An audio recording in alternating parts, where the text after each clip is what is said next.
विधानसभेसाठी सर्व राजकीय पक्षांनी जोरदार कंबर कसलेली आहे। आतापासूनच अनेक मतदारसंघांवर दावे केले जात आहेत। विधानसभा इच्छुकांची गर्दी वाढल्यानं काही ठिकाणी पक्षांतर्गत वादही उफाळून येत आहेत। शिर्डी विधानसभेवरून भाजपमधला अंतर्गत वाद चव्हाट्यावर आलाय, बघूया त्याबद्दलचा एक रिपोर्ट।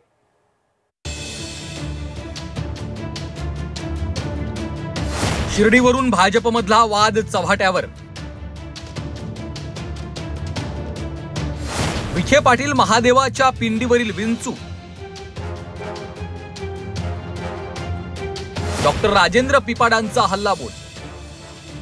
शिर्डी विधानसभेवरून भाजपमधला अंतर्गत वाद चव्हाट्यावर आलाय।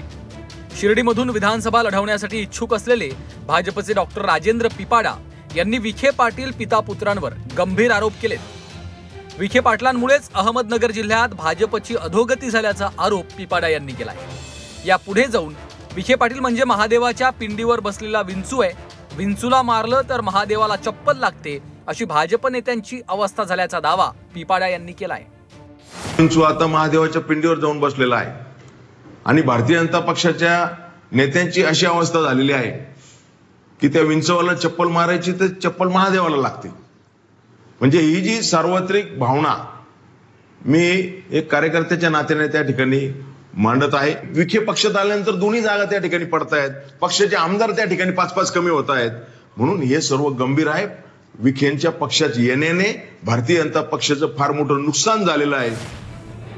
काही दिवसांपूर्वी पत्रकार परिषद घेत पिपाडा यांनी विखे पाटलांवर गंभीर आरोप केले होते।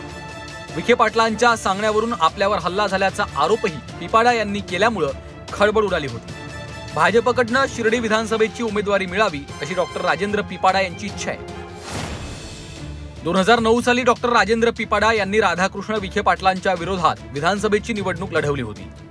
अत्यंत चुरशीची ठरलेल्या त्या निवडणुकीत पिपाडा यांचा अवघ्या 13,000च्या फरकानं पराभव झाला होता।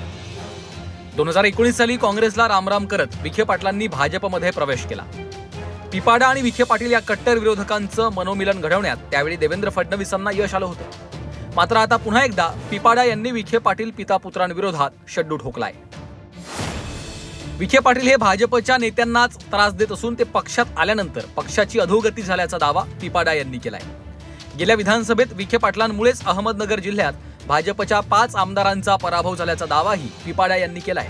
त्यामुळे येत्या काळात शिर्डीच्या उमेदवारीवरून भाजपमध्येच वादंग निर्माण होण्याची शक्यता आहे। कुणाल जमदाडे, झी 24 तास, अहमदनगर।